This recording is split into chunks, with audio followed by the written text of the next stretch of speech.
로마서는 사도 바울이 로마에 있는 성도들에게 보낸 편지입니다.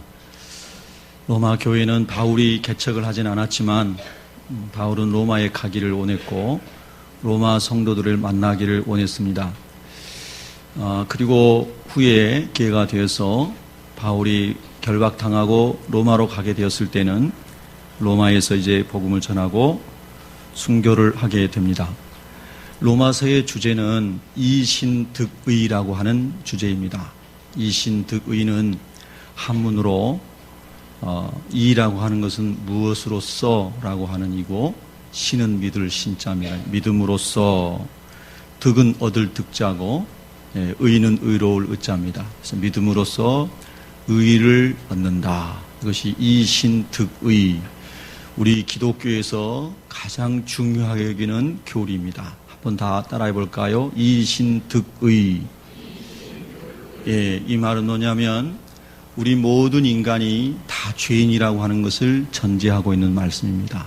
그래서 로마서 3장 23절은 모든 사람이 죄를 범하였음에 하나님의 영광에 이르지 못하더니 이렇게 말씀합니다. 그 하나님의 영광이라고 하는 것은 우리 인간을 하나님이 지을 때 하나님의 형상대로 지었는데 그 하나님의 형상을 다 잊어버렸다라고 하는 뜻이고요.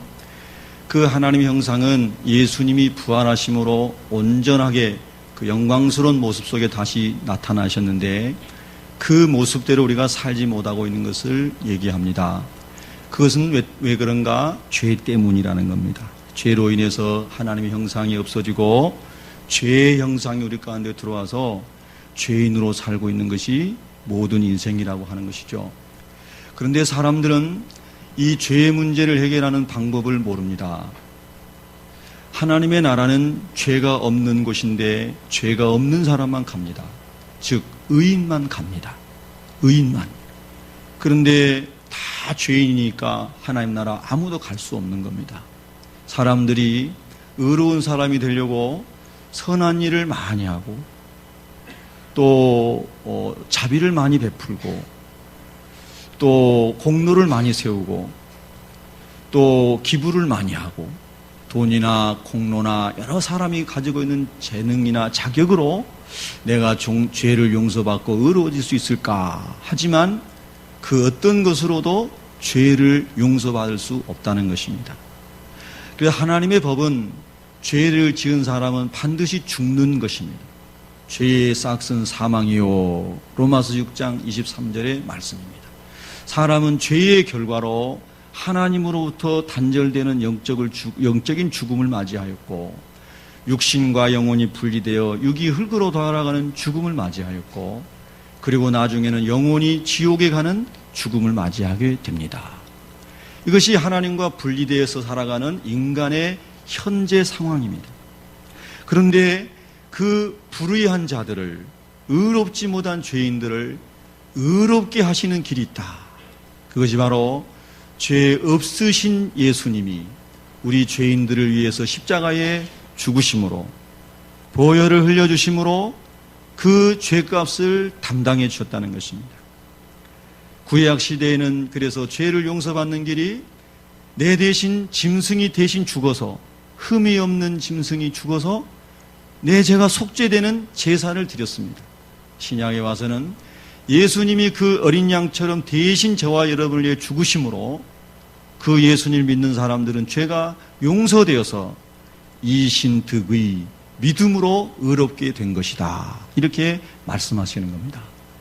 그래서 예수 믿는 저와 여러분은 예수님을 믿음으로 말미암아 죄인인데 의롭다고 인정받아서 하나님의 자녀가 되었고 천국의 백성이 된 줄로 믿습니다.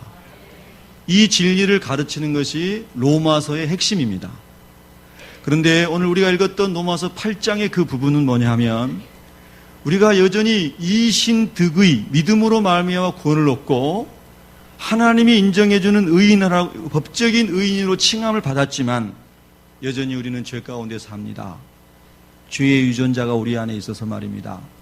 아담으로부터 물려받은 죄의 쓴뿌리가 저와 우리 모든 인생 가운데 다 있기 때문에 계속 죄와 싸우며 살아갑니다. 그래서 스스로 넘어지기도 하고 환경에 넘어지기도 하고 핍박에 넘어지기도 하고 자꾸 넘어지는 게 우리 인생입니다. 그래서 참 이건 너무 힘든 것이구나. 어허라 나는 공고한 사람이로다. 이 사망의 몸에서 누가 나를 건져내랴. 이렇게 사도 바울이 로마서 7장에서 절규하는 모습을 볼 수가 있습니다. 거기서 말하는 이 사망의 몸이라고 하는 것은 로마 사람들이 악한 사람들, 죄수들, 또 반역자들을 처형할 때에 죽였던 하나의 방법이었습니다.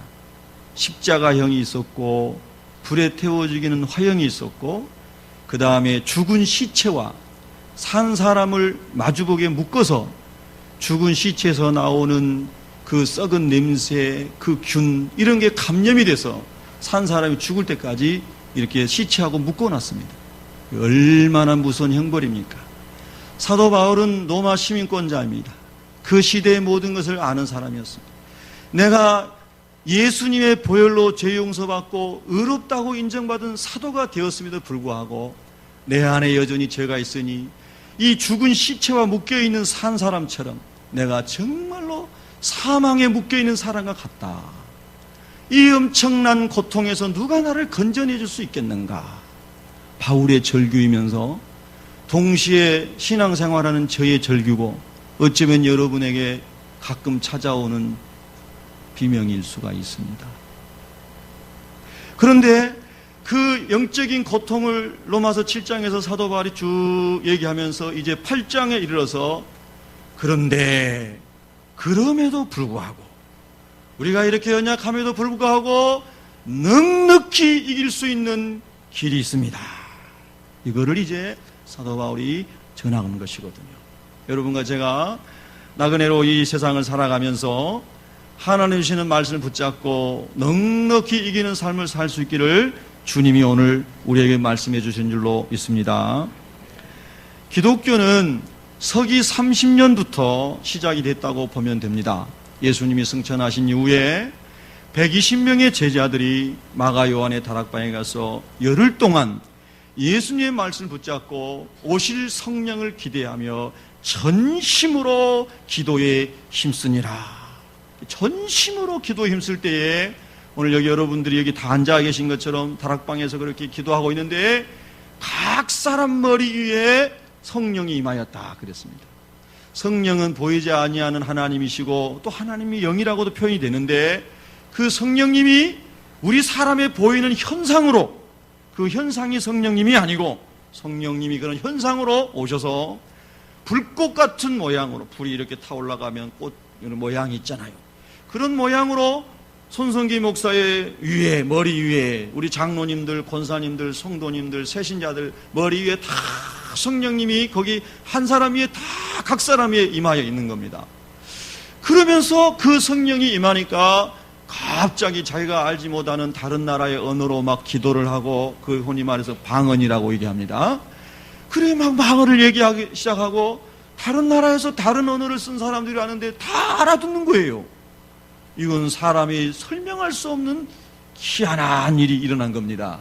그러니까 성령님만이 하실 수 있는 일이 그 120명 가운데 다 임하게 된 겁니다, 여러분. 그래서 예수님이 말씀하신 성령님, 보혜사 성령님이 이런 성령님이구나. 우리가 알지 못했던 이런 영적인 세계가 있구나. 그리고 제자들이 거기서 막 기도하면서 이제 은혜 체험을 하게 된 것입니다. 여러분, 예수님 믿는 사람은 누구나 다 이런 성령 체험을 할 수가 있습니다. 여러분, 이런 성령 체험을 기대하고 기도하며 갈망하며 주님 앞에 원하면 다 성령 세례 받을 줄로 믿습니다. 그래서 이 기독교가 이제 시작이 됩니다. 그래서 제자들이 성령 받은 다음에 나가서 예루살렘과 온 유대와 사마리아와 땅끝까지 이르러, 그 당시에 땅끝은 로마였죠. 복음의 증인으로 살아갑니다. 자, 그래서 복음이 막 이게 이제 번져가는데 계속해서 박해가 있었죠. 유대 땅에 있을 때부터 박해가 있었는데 특별히 서기 64년에 네로라고 하는 로마의 황제가 황제의 즉위하고부터 이제 기독교를 더 많이 박해하기 시작합니다. 그래서 64년부터 68년까지는 많은 박해가 더 임했고요. 그 다음에 90년대 후반에 도미티아누스라고 하는 황제가 등극을 하면서 황제는 곧 신이다. 그러므로 앞으로 전부 다 나를 신으로 섬겨라 하고 자기를 신성화해서 다 신으로 섬기게 합니다. 일제시대 때 황국 신민으로 우리 한국 사람들, 조선 사람들, 일본 신에게 황제 폐하에게 다 절해라 하고 신사에 참배하겠듯이 그런 이제 일들이 벌어졌습니다. 그래서 황제에게 분양하거나 다 숭배해야 되는데 하지 않으면 이제 고난을 당하는 것입니다. 그래서요, 많은 사람이 죽기 시작합니다. 그래서 64년부터 313년까지 콘스탄틴이 종교 자유를 선언한 313년까지 건 300년을 카타콤에라고 말하는, 우리가 한국말로 카타콤이라고 말하는 그 카타콤이라고 하는 지하 묘지에서, 묘지 근방의 산이 아니고 묘지입니다. 그 안에 들어가면 한 사람이 죽었습니다. 거기 그냥 시신을 눕혀놓는 거예요. 묻은 게 아니고 동굴 속에 그 돌 위에다가 눕혀놓는 겁니다. 시간이 지나면 썩어서 해골이 되고 흙이 되는 거죠. 또 그 집안에 누가 죽으면 또 그 옆에 윗단에 또 눕혀놓습니다. 또 윗단에 눕혀놓습니다. 그래서 1대, 2대, 3대 가족들이 다 거기 시신이 눕혀서 썩어져 궁궐이 되고 그리고 흙으로 돌아가는 겁니다. 그러니까 그 카타콤에는 그 안에 수많은 시체들이 죽어서 해골이 되었거나 또 시체들이 누워있는 그런 묘지입니다. 묘속이에요. 묘속. 그런데 그 속에 그리스도인들이 들어가가지고 무려 건 300년을 거기서 신앙생활을 하는 것입니다. 300년. 여러분 상상이나 될까요? 상상이나 돼요? 한 세대가 30년이고 한 세기가 100년입니다. 3세기가 지나갑니다. 가정으로 보면 아들, 손자, 증손자, 고손자 5대, 6대가 계속해서 거기서 그 굴 속 지하 무덤에서 살면서 시체가 되어 거기서 장사가 되고 거기서 다 사그라지고 나가는데도 신앙은 불꽃같이 전수가 되고 거룩한 삶이 전수가 되고 그리고 나가서 흩어져서 복음을 전하고 로마 사람들을 변화시키고 그리고 다시 그 묘지 속에 들어와가지고 공동체 생활을 하는 것입니다. 여러분, 이 세월을 세대가 바뀌는데도 300년 이상을 그렇게 한 겁니다. 복음의 능력이 놀랍지 않습니까? 정말 기가 막힌 일입니다. 그런데 그런 시대에 예수가 그리스도입니다. 예수님이 우리의 죄를 위해 죽으셨고 부활하셨습니다. 예수님을 믿으면 우리가 거룩하게 되고 하나님의 자녀가 됩니다. 이 순수한 복음을 전하다가 많은 사람이 붙잡혀 죽임을 당합니다. 어떨 때는 그냥 공동체로 50명이 동시에 불타서 죽는 이런 무시무시한 그런 환난도 있고 개인적으로 잡혀서 톱으로 켜서 잘려서 죽임을 당하는 경우도 있고 수많은 환난이 찾아오는 것입니다. 역사에 보면 블란디나라고 하는 한 노예 여자가 있었는데요. 그 당시에는 노예라는 제도가 있었지 않습니까? 그런데 예수님 믿고 자유한 사람이 되었어요. 영적으로 말입니다. 그래서 나가서 복음을 전합니다. 그러다가 잡혔습니다. 새벽부터 밤까지 고문을 당합니다. 황제에게 분양해라. 황제에게 경배해라. 그러면 너를 살려주겠다. 그런데 이 블란디나라고 하는 여성도님은 나는 예수 그리스도 외에는 나의 주님이 없습니다. 나의 주인이 없습니다. 나는 예수님만이 나의 주님이십니다. 그렇게 고백하면서 황제에게 분양하기를 거부합니다. 그랬더니 고문이 계속해서 모진 고문이 시작이 되고 옷을 벗겨서 적신, 발가벗긴 몸에 채찍을 가하고 십자가에 매달고 황제에게 분양하기를, 황제를 경배하기를 또 강요하지만 이 여성도님은 거기에 복종하지 않습니다.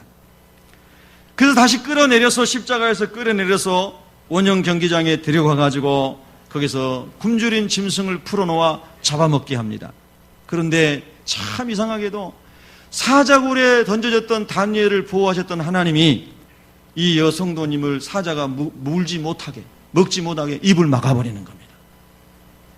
하나님의 뜻이 있어서 그랬죠. 그 당시에 많은 사람들은 또 사자에 뜯겨서 죽었습니다. 그러나 이분의 경우는 하나님이 사자들의 입을 봉했습니다.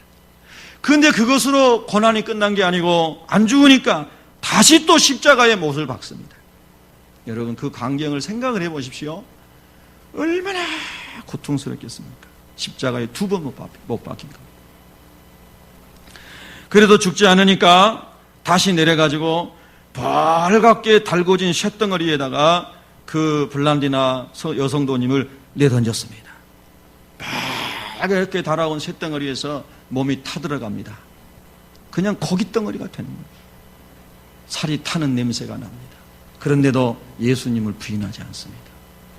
황제를 숭배한다고 하지 않습니다. 예수님만이 주님이라고 고백합니다.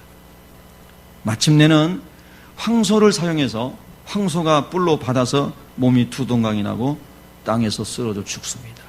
마지막 순교의 장면이죠. 그런데 그 순교를 할 때에 그 사람 혼자 거기 있었던 게 아니고 다른 그리스도인들도 옆에서 보게 합니다. 왜? 같이 배도하게 하려고.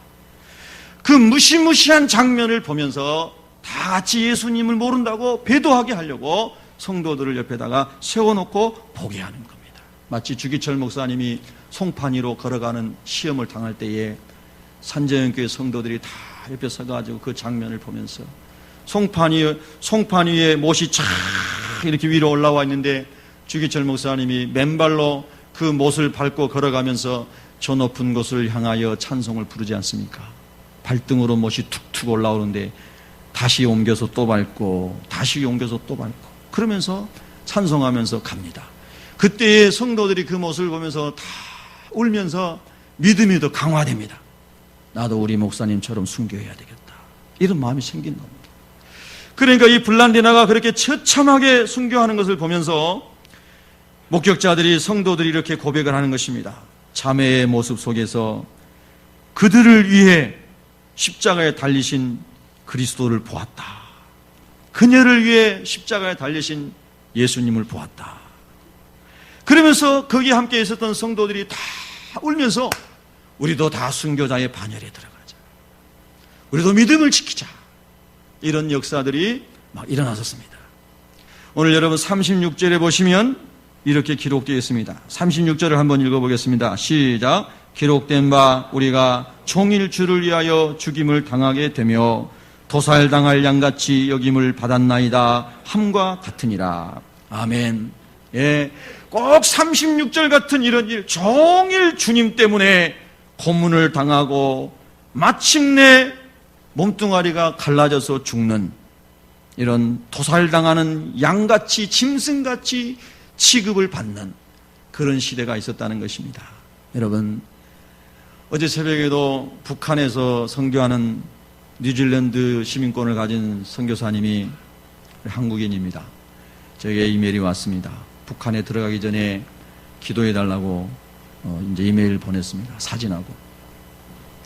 그분은 북한에 들어가서 북한의 보육원에 고아원에 이런 데 있는 아이들 막 굶어 죽어가는 아이들을 위해서 2,500명을 매일 먹이는 목사님입니다. 예, 뉴질랜드의 시민권을 가지고 뉴질랜드에서 목회를 하시면서 물론 한인교회입니다. 뉴질랜드 한인교회.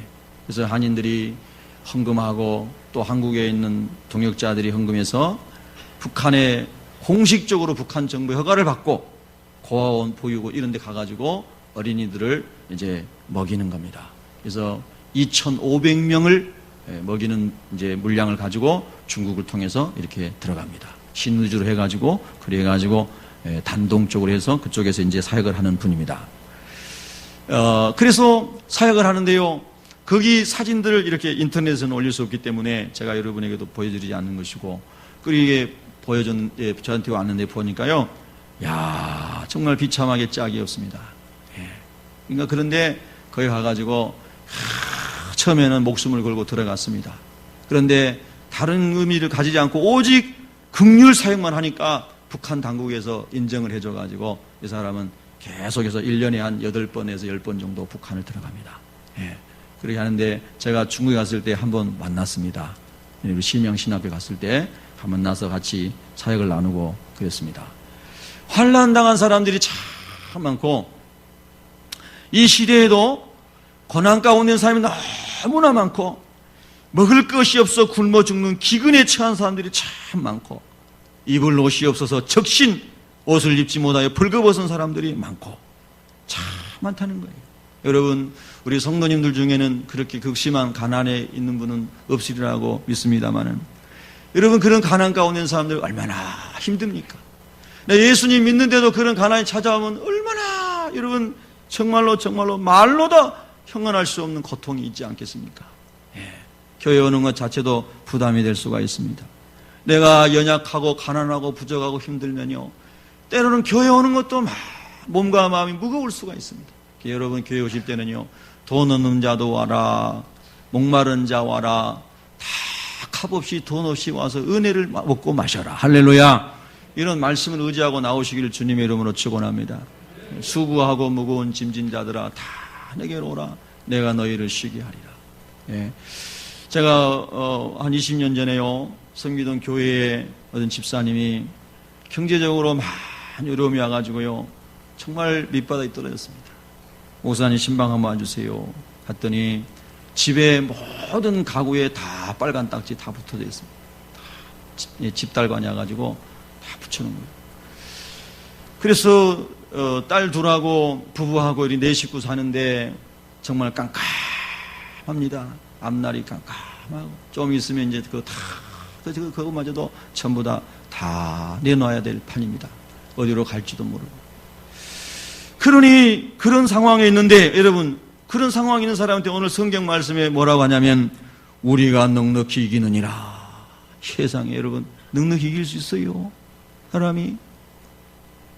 내가 그런 상황에 있다면 넉넉히 이길 수 있습니까? 현실이라면 기가 막힌 일 아닙니까? 근데 성경은 넉넉히 이길 수 있느니라 그렇게 말한다는 거예요.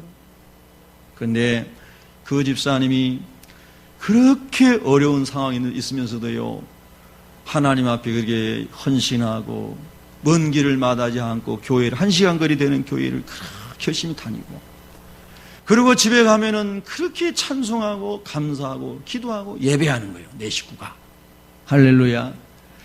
그래서 그 집에서는 다 집달가 하냐가지고 법 집행을 해가지고 다 뺏기고 쫓겨났는데, 하나님이, 그분이 남산 밑에 있는 해방촌에 사는 분이었는데요, 하나님이 저 김포에다가, 강 건너 김포에다가 남편 직장을 다 마련해 주시고, 그리고 가정이 살 길을 하나님이 다 열어주시더라고요. 야, 참 놀랍더라고요. 다. 여러분, 빨간 딱지 안 붙여도 저는 개인적으로는 그런 일이 없었습니다. 그런 거 붙은 것만 봐도 막 심장이 떨려. 예. 여러분, 인생에 그런 일이 없기를 축복합니다. 예.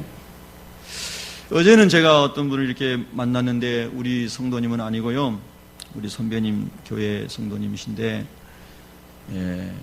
35살 되신 여자 집사님인데, 남편이 좋은 회사에 다니는 간부예요. 아주 행복한 가정이고 예수님 잘 믿는 그런 가정인데, 남편이 사원들하고 직원들하고 회식하고 나오다가 교통사고로 현장에서 죽었어요. 고양시에서 있었던 일입니다. 그래서 그 집사님이 목사님께 위로를 받고자 목사님께 왔고, 목사님이 이제 또 무슨 말로 위로를 다 하겠습니까? 참 그럴 때는 같이 울어주고 들어주고 뭐 이런 거밖에 더 있겠습니까? 예.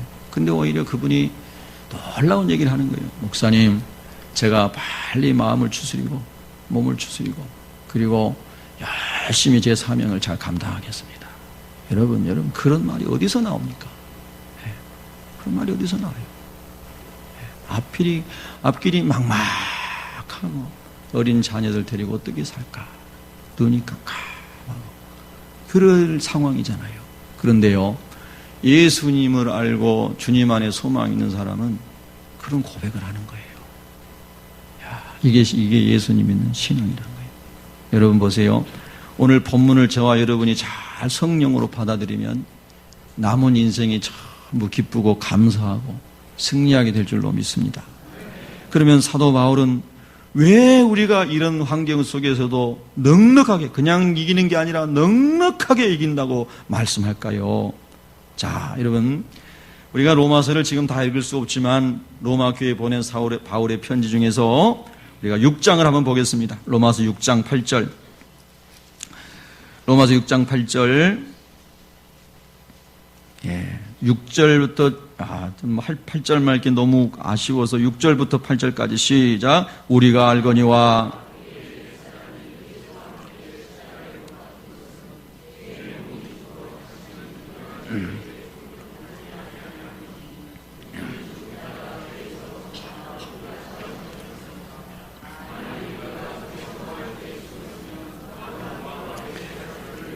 아멘. 그런 모든 환난, 곤고, 박해, 기근, 적신, 위험과 칼, 죽음 앞에서도 넉넉히 이길 수 있는 성경적 비밀은 이미 그리스도와 함께 우리가 십자가에 못 박혀 죽었기 때문이다. 이렇게 말하는 겁니다. 그러니까 지금 죽어가는 것도 아니고 지금 죽음 앞에 있는 것도 아니고 우리 예수 믿는 사람은 이미 예수님과 함께 죽은 자라는 겁니다.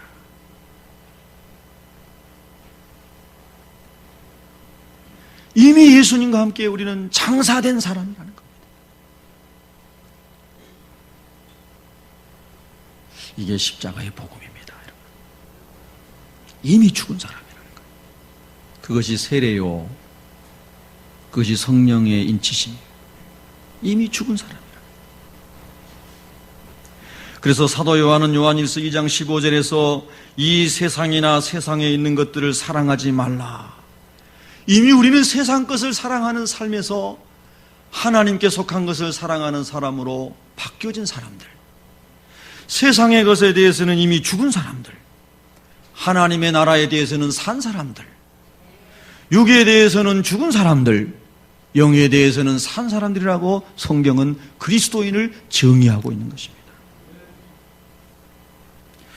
누구든지 세상을 사랑하면 아버지의 사랑이 그 안에 있지 아니하니 우리가 예수님 믿으면서도 여전히 세상 것을 사랑하고 세상 것이 없어지면 내 남편이 없어지면 내 아내가 없어지면 나는 절대 못 산다라고 말하는 그런 마음이 있다면 여전히 우리는 세상에 속한 사람이요 하나님께 속한 사람이 아니라고 성경은 말하는 것입니다. 여러분, 우리가 믿는 기독교의 신앙은요 정말로 깊이가 있는 것입니다. 놀라운 차원이 있는 것입니다.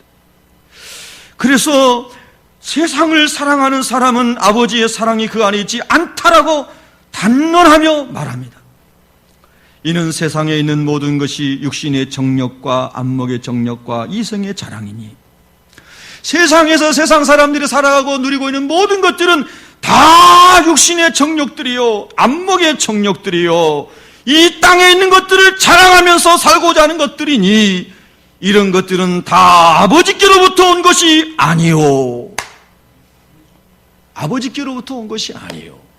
하나님이 원하시는 것이 아니요. 마귀가 만들어 놓은 것이요. 마귀가 이 세상을 천국 삼아 이 정욕을 모든 인생의 목적 삼아 살도록 마귀가 육신의 정욕과 안목의 정욕과 이성의 자랑으로 우리가 이 세상에서 살도록 육체의 사람으로 만드는 것이지 하나님은 우리가 영에 속한 사람이요 천국의 백성이요 하나님 나라에서 살게 될 영원한 소망을 가지고 천국을 준비하며 살아가라고 하는 것이 하나님의 말씀이라는 거예요. 그래서 이 세상에 속한 바로 그런 것들은 세상으로부터 온 것이라 이 세상도 그 정욕도 지나가되 오직 하나님의 뜻을 행하는 자는 영원히 거하느니라. 여러분, 다 지나갈 것에 걸려 넘어지지 마시기를 바랍니다. 다 지나갈 것에 영혼이 포로가 되지 않으시기를 바랍니다. 마음과 생각이 포로되지 않으시기를 바랍니다. 다, 이 세상 것은 다 지나가는 것이다. 저는 우리 선배 목사님들 연세 들어가면서 자꾸 총회장 하시려고 그러고 뭐 하시려고 하는 사람 보면은 참 너무 답답하고 안타깝고 그래서 다른 사람들이 다 존중해가지고 존경받아서 막 떠밀려가지고 총회장 하면은 얼마나 아름답습니까? 돈봉투 돌리고 패거리 만들고 이런 거 보면 야, 교회가 타락했구나. 교회뿐입니까? 세상은 다 그런 것입니다.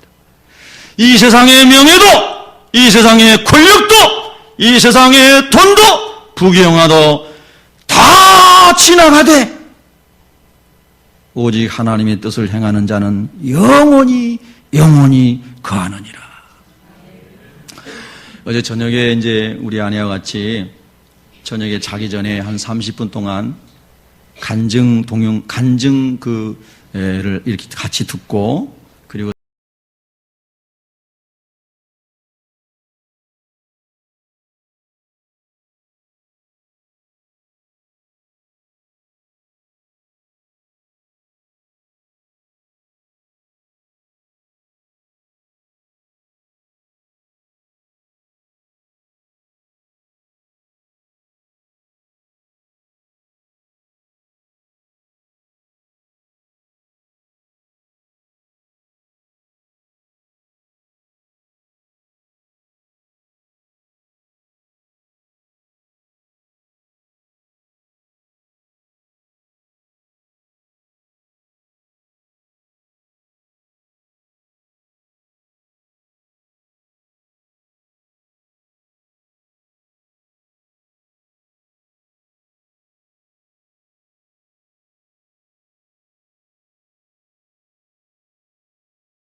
있는 나의 부활신앙이 되었는가 하는 것입니다.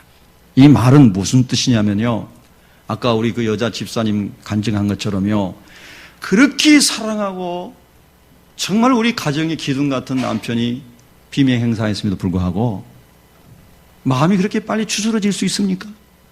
여러분, 왜 그럴까요? 그의 모든 소망은 사실은 원천적으로 남편에게 있었던 것도 아니고 땅에 있었던 것도 아니에요.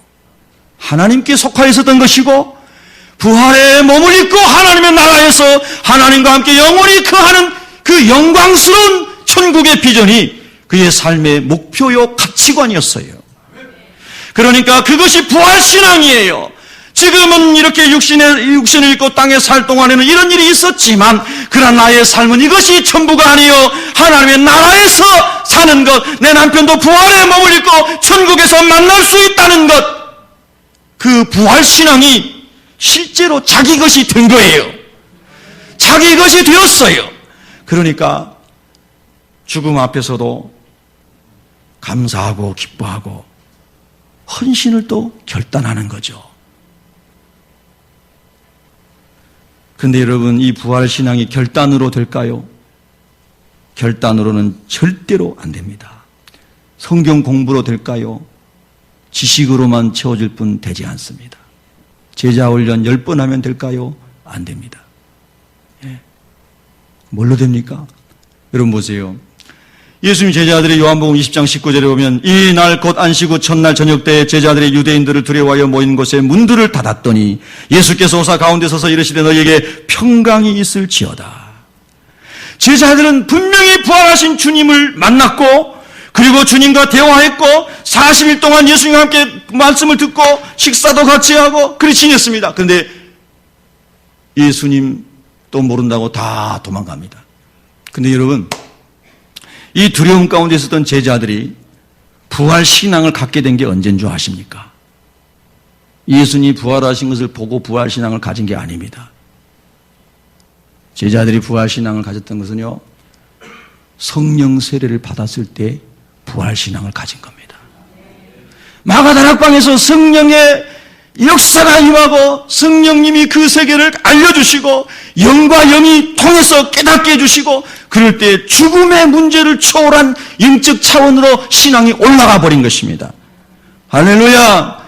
성령이 오셔서 그들의 영혼을 확 승차시켜서 단계를 업그레이드 시켜서요, 영적인 세계로 올려놓으신 거예요. 그래서 사도행전 2장에서는 성령 세례를 받고 사도행전 3장에서는 베드로와 요한이 성령의 권능으로 나가서 안전병이를 일으키고 그리고 그 두려움에 떨고 방문을 잠그고 있었던 베드로가 사거리에 나가서 모든 사람들이 번합해서 예수 그리스도의 복음을 십자가와 부활을 막 증거하는데 오히려 사람들이 야, 저 사람 배우지 못한 무식한 사람이 아니냐, 어떻게 저 무식한 사람이 저렇게 유창하게 설교를 하고 저렇게 담대할 수가 있느냐, 사람들이 다 놀라가지고 놀랍게 여기더라. 여러분, 베드로는 이제 죽음을 초월한 사람이 되어버린 겁니다. 그가 열심히 결단했지만 주님을 배반하고 주님을 저주하고 떠나갔던 그가 성령으로 세례를 받으니까 거리에 나가서 예수님이 우리를 위해 죽으셨다고 부활했다고 증거하고 십자가에 죽을 때 나는 바로 죽을 수 없다, 우리 주님처럼 바로 죽을 수 없다, 나를 거꾸로 매달아라, 나를 십자가에 거꾸로 매달아라, 거꾸로 매달려서 순교하실 정도로 죽음을 초월한 부활신앙이 베드로의 삶을 이끌어 갔어요. 여러분, 오늘 저와 여러분에게는요, 이 부활신앙이 있어야 됩니다. 이 부활신앙이 있어야 돼요. 그러면 넉넉히 이기느니라. 할렐루야. 넉넉히 이길 수 있습니다. 여러분, 로마 이야기를 읽어보십시오. 로마는 도덕적 부패로 무너지지 않습니까? 그런데 로마가 무너지기 전에 로마의 지도층에 있는 사람들이, 이건 역사에 기록된 이야기입니다. 자기 집안의 며느리들을 얻을 때에 어디서 며느리를 찾느냐, 우리 며느리를 어디서 찾느냐, 로마 사람들, 로마에서 공부 많이 한 사람들 다 도덕적으로 타락했다. 누구냐? 지하 카타콤에서 3세기를 계속해서 그 貧민굴 같은 그 무덤 속에서 먹지 못하고 헐벗고 굶주린 가운데서 살았지만은 그 거룩함을 유지하고 있고 하나님의 진리 안에 서 있는 그 그리스도인들, 그들을 며느리로 맞아들이는 거예요. 그들을 집안에 맞아들이는 거예요. 그래서 그 사람들이 로마의 명문가의 시집을 가가지고요, 로마의 지도층에 복음이 빨리 확산이 된 거예요. 그래서 로마가 기독교 자유화가 된 겁니다, 여러분. 즉 이 말은 뭐냐면 로마의 실력자들이 로마를 변화시킨 게 아니고 감옥의 그 지하 무덤에 있는 그리스도인들이 거룩함과 진리의 말씀과 부활신앙을 가지고 역사를 변혁시키는 더럽고 추악한 죄악의 물줄기를 생수의 강으로 흘려버리는, 돌이키는 그런 역사를 일으켰던 사람들은요, 가난하고 헐벗고 혼란 가운데 있고 공고한 영혼들로 여겨졌던 사람들이지만 부활신앙을 가진 그리스도인들이었다는 거예요, 여러분. 예. 여러분과 제가 오늘 이 부활신앙이 믿어지기를 축복합니다. 이 믿어지면요, 넉넉히 이기게 될 줄로 믿습니다. 야고보서 1장 2절에 보면 무릎이 낙타 무릎이 되도록 기도했다는 야고보 사도가, 내 형제들아 너희가 여러 가지 시험을 만나거든 온전히 기쁘게 여기라. 시험이 한 가지도 아니고 여러 가지가 오는데 어떻게 기뻐할 수 있는가? 자, 정말 보기 싫은 사람, 정말 만나기 싫은 사람, 빚쟁이가 여러분을 찾아왔다고 생각해 보세요. 여러분, 빚쟁이가 찾아오면 얼마나 힘듭니까? 요즘에 빚 받으려고요, 사람들 고용해가지고 그 사람들이 와가지고 막 집을 찾아다녀. 저는 그런 사람들 봤거든요. 야, 그런 사람들 발자국 소리만 나도 얼마나 가슴이 뛰고 막 도망다니고 그러죠. 여러분, 그런 일이 없기를 축복합니다. 제가 그런 사람들 봤거든요. 그래서 또 왔네. 아이고, 내 심장 멈추겠네. 아이고, 또 왔네. 나 못 살겠네. 여러분, 인생 살다가 그런 일 당한 사람들 있잖아요. 그런데요, 부활신앙을 가진 사람은요, 그런 빚쟁이가 찾아와도요, 마음이 평안한 거예요. 여러분들이 그런 일 없을 거니까 아멘 하시기 바랍니다. 아멘. 예. 그런 빚쟁이가 찾아와도 평안. 왜요? 나는 이미 죽은 사람이고 예수님 안에서 부활신앙으로 사는 사람이잖아요. 평안한 거예요. 오셨어요. 제가 형편이 되면 갚아드리겠습니다. 예. 죄송합니다. 제가 열심히 일해가지고 빚진 것을 꼭 갚아드리겠습니다. 기다려주세요. 당신 같은 사람 감옥 가야 되겠어? 예. 사장님 말씀이 꼭 그러시다면 제가 감옥에 가서 반성하겠습니다. 감옥에 가서 거기서 기도하고 성경 읽고, 예? 그리고 하나님 앞에 다시 일어날 준비하고 요셉처럼. 할렐루야. 부활신앙을 가진 사람이 그까지 감옥에 쫑간들 어떻습니까? 예. 우리가 예수님 안에 이런 신앙을 가지고 있으면 넘어질 일이 없다 이거예요. 어디를 가나 다시 일어날 수 있습니다. 그러나 여러분, 그 지경에 가기 전에 늘 믿음으로 살아서 승리하시기를 축복합니다. 할렐루야! 예, 할렐루야! 할렐루야! 이런 예수님 안에 있는 십자가 죽음의 신앙, 다시 사는 부활의 신앙, 또 하나만 더 말씀을 나누죠. 여러분, 오늘 본문에 보면 34절 한번 읽겠습니다. 34절 시작. 누가 정죄하리요? 죽으실 뿐 아니라